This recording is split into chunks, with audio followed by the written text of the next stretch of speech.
Senador Stevenson, muito obrigado pelo convite, pela audiência, demais senadores presentes. Falo em nome da Federação Nacional das Entidades dos Militares Estaduais e também com a devida vênia, por permissão do presidente do Conselho Nacional de Comandantes Gerais, Coronel Araújo Gomes, que é o secretário de Polícia Militar de Santa Catarina, e também falo em nome da NERB, que congrega oficiais de praça do Brasil, que tem o sargento Leonel Lucas, do Rio Grande do Sul, que também defende essa mesma posição nossa. Primeiramente, eu quero agradecer ao governo federal, ao governo Bolsonaro, que diferentemente de outros governos, e aí na figura aqui do Leonardo Rolim, ou seja, o Rogério Marinho e o próprio ministro Paulo Guedes, porque eu estou há 23 anos neste parlamento, e todas as reformas que vieram para esse parlamento, senador, elas vieram colocando o policial e bombeiro militar na mesma regra de um seletista. A emenda 20 do governo Fernando Henrique trouxe para os policiais 35 anos de contribuição e 65 de idade. A emenda 41 do governo Lula trouxe até a última hora 65 anos de idade e 35 de contribuição. Mudamos no apagar das luzes. A PEC 287 do governo Michel Temer, depois de negociar e acordar, ele encaminhou a 287, ela veio com 65 e 35. Esse governo, pelo Conselho de Comandantes Gerais e pela FNM, nós trabalhamos na transição e posteriormente, e esse governo honrou a palavra em relação aos militares, tanto na PEC como no projeto de lei. Então aqui já fica pela FNM, pelo CNCG e pela NERB o nosso agradecimento. É óbvio que todo o texto pode ser aperfeiçoado, mas de antemão os militares estaduais, por essas entidades, estão plenamente contemplados na proposta que ora é apresentada, tanto na PEC como no projeto de lei. Então, a figura, e me permitam colocar aqui, tem representante das Forças Armadas, militar, como foi falado, é uma categoria só. Seja militar federal, seja militar estadual, porque é o regime jurídico constitucional. Como servidor público é uma categoria só, servidor federal, estadual, distrital, municipal. Como Ministério Público é uma categoria só, da União ou estadual. Como Judiciário é uma categoria só, da União ou estadual. E militar não tem militar de primeira, segunda, Forças Armadas ou não. Militar é militar, esse é o regime jurídico constitucional.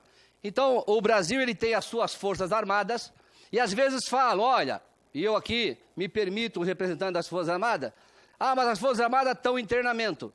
Mas treinamento exige sacrifício, exige risco, seja nas manobras, quanto sequelados, e o país não pode se dar ao luxo de não ter uma força armada pronta até mesmo para servir, para inibir uma potencial invasão do país.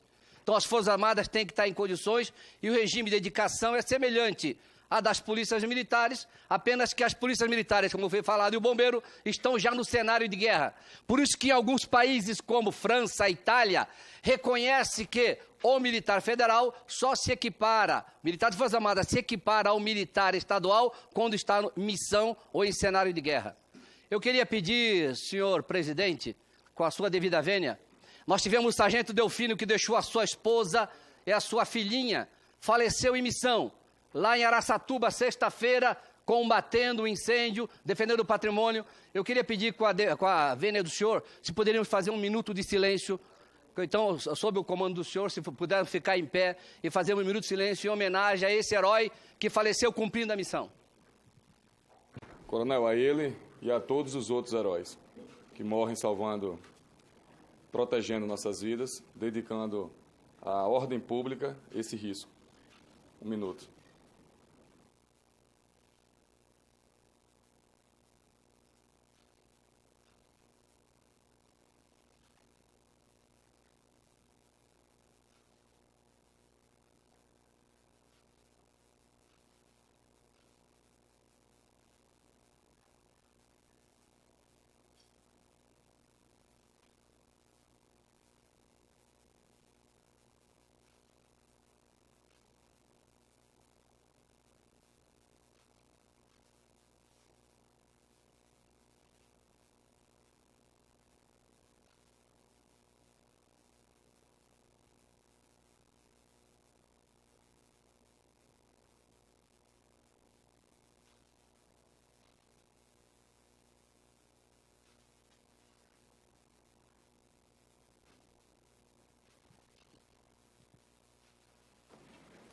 Permissão, presidente, para continuar.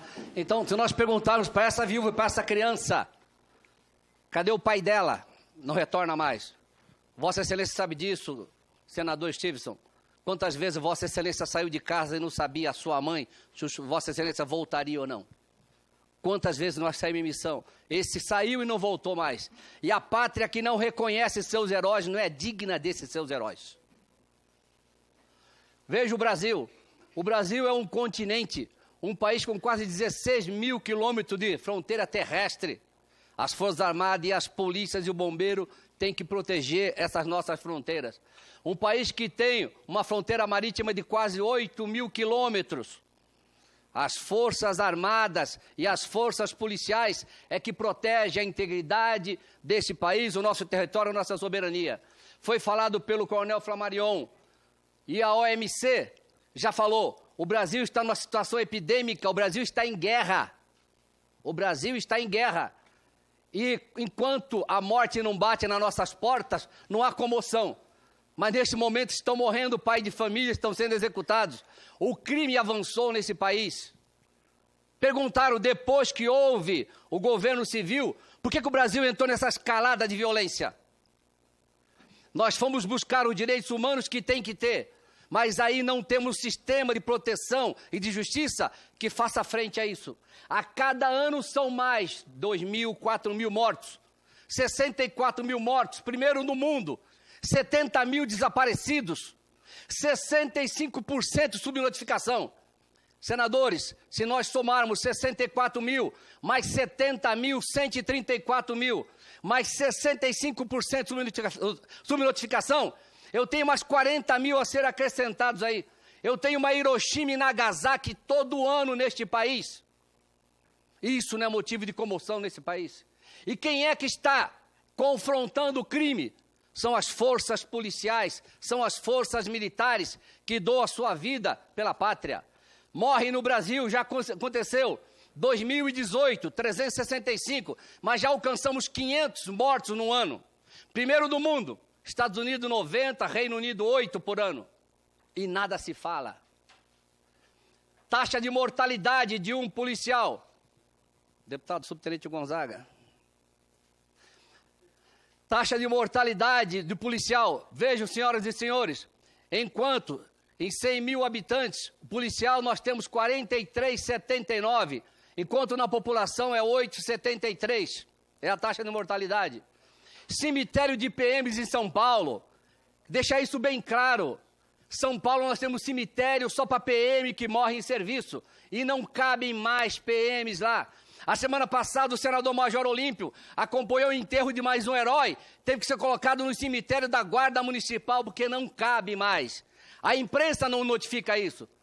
A imprensa não divulga um cemitério só de PM mortos em serviço.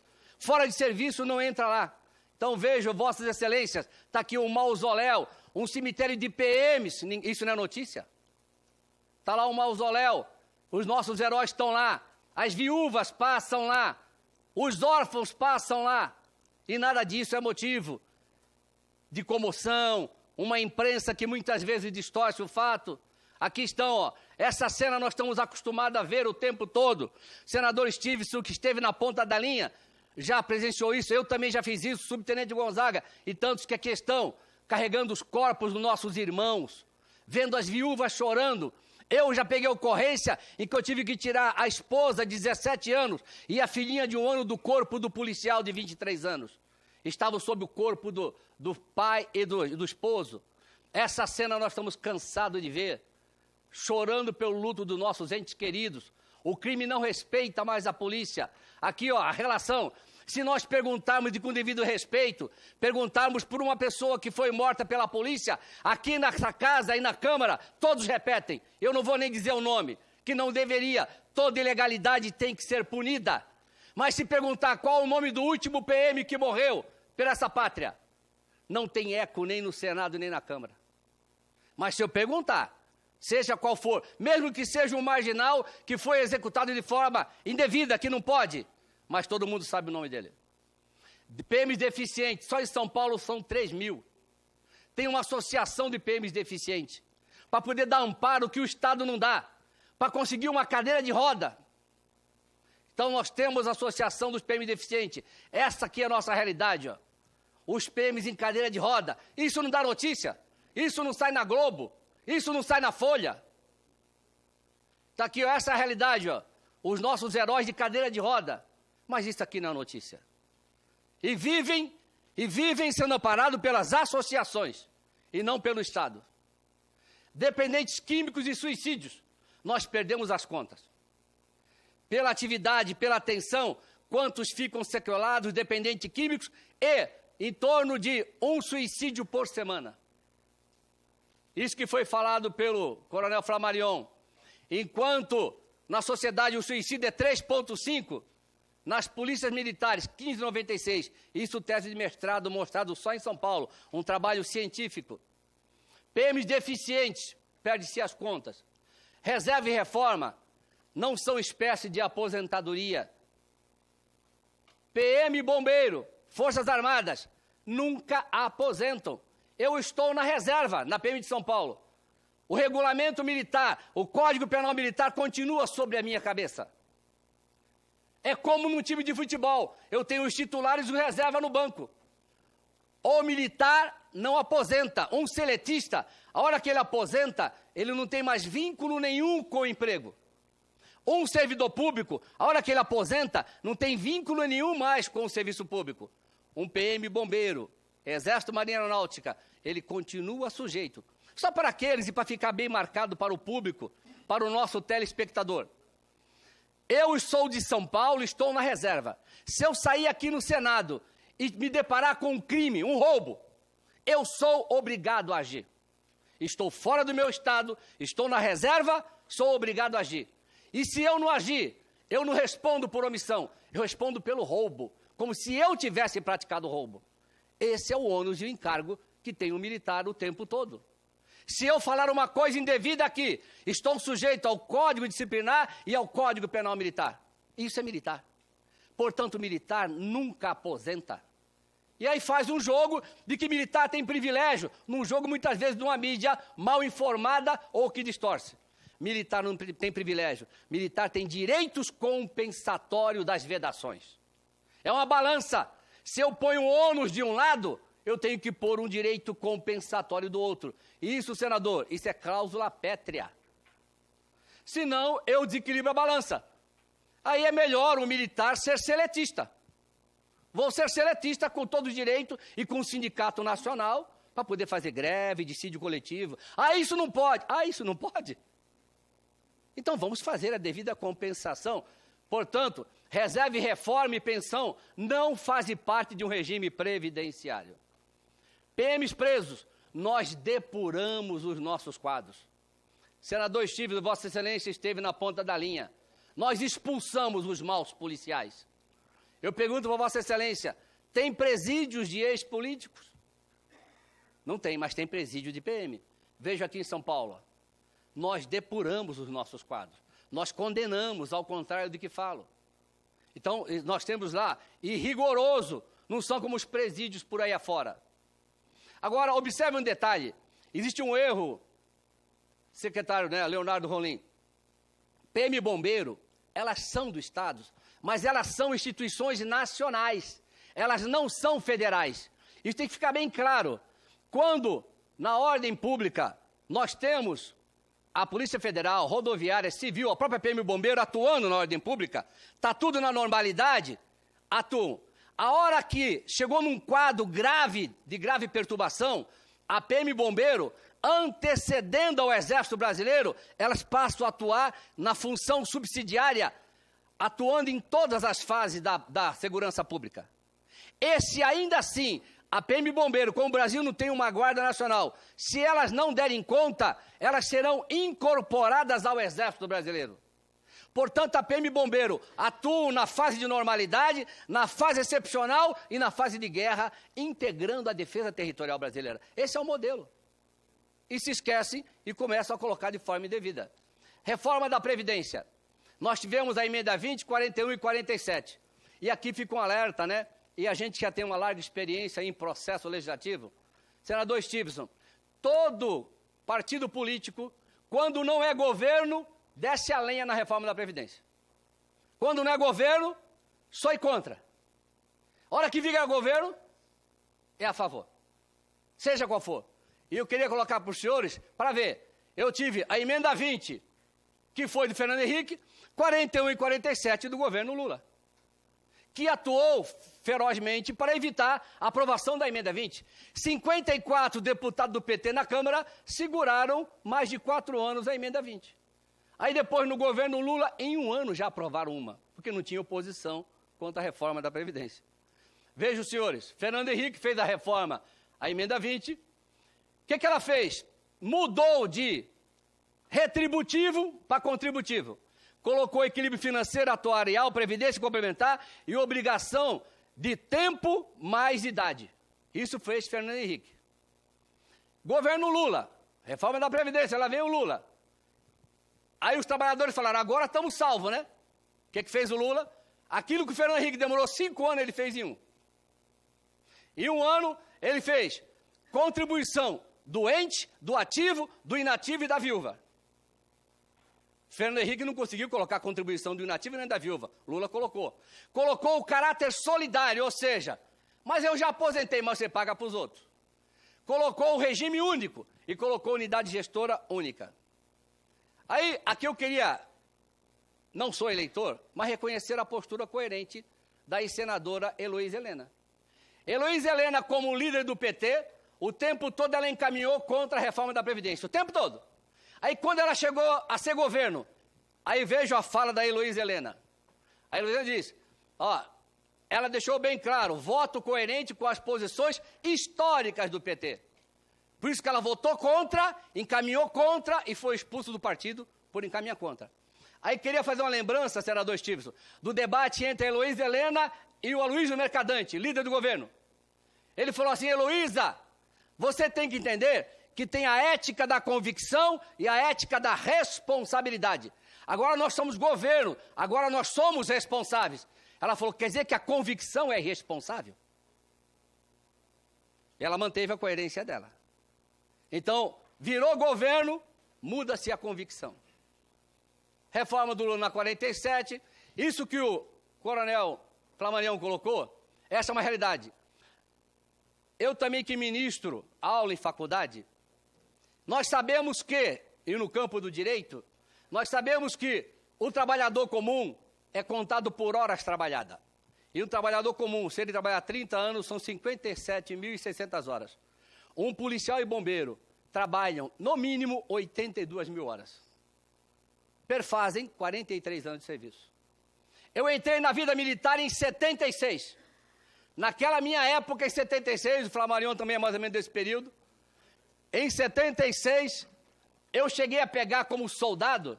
Eu peguei como soldado, senadora, era 24 horas. No dia seguinte, expediente até as 17. A minha folga era das 17 às 6 horas da manhã do dia seguinte. E no outro dia, 24 horas de novo. Se eu computar isso, eu tenho um passivo bom para receber. Se eu colocar, se for pagar hora extra, adicional noturno e perigo para o militar, sai mais caro hoje do que daqui a 30 anos. Eu troco agora. Quer me jogar para o regime seletista e me pagar os atrasados? Eu troco agora. Mas não faz esse cômputo. Militar entra de prontidão, entra e acabou, e tem que ficar e ponto final. Dos direitos sociais, militar tem somente, dos 34, só tem 6.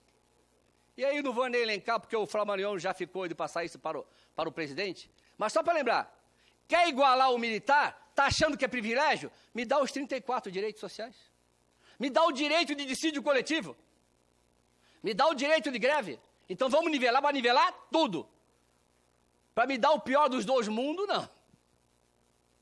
E aí, veja, vou até passar aqui, mas só para verem um absurdo, 28, não se aplica o princípio da insignificância ou da bagatela quando pratica crime militar. Eu, PM, estou junto com o policial civil e praticamos um peculato, praticamos um crime de menor potencial, pegou um acendedor de cigarro. O policial civil é absolvido, o PM é condenado. Posição da 2ª turma do Supremo, porque ele é militar, e para militar não pode. Na mesma ocorrência, no mesmo fato. E aí, fechando, senhor presidente, militar nunca contribuiu para a aposentadoria, não existe, e eu queria fechar com essa figura. Quantos heróis nossos fazem isso, estão fazendo agora e perdem a vida, como aconteceu na sexta-feira com o nosso sargento. O tempo todo, a PM e o bombeiro atende mais de 60% são assistências sociais, atendendo a população. Mas, infelizmente, por questão ideológica, são atacados e não há esse reconhecimento. Então, com isso, senhor presidente, eu agradeço a oportunidade, a audiência e me coloco à disposição e agradeço ao governo Bolsonaro por ter honrado o compromisso com o senador Major Olímpio e com o Conselho de Comandantes Gerais, com a FENEM, com a NERB, que representam a grande maioria dos PMs e bombeiros. O texto atende às nossas reivindicações. Pode ser melhorado, aperfeiçoado, estamos abertos a isso, mas o nosso reconhecimento para quem milita nisso há 23 anos, esse governo honrou com o compromisso conosco.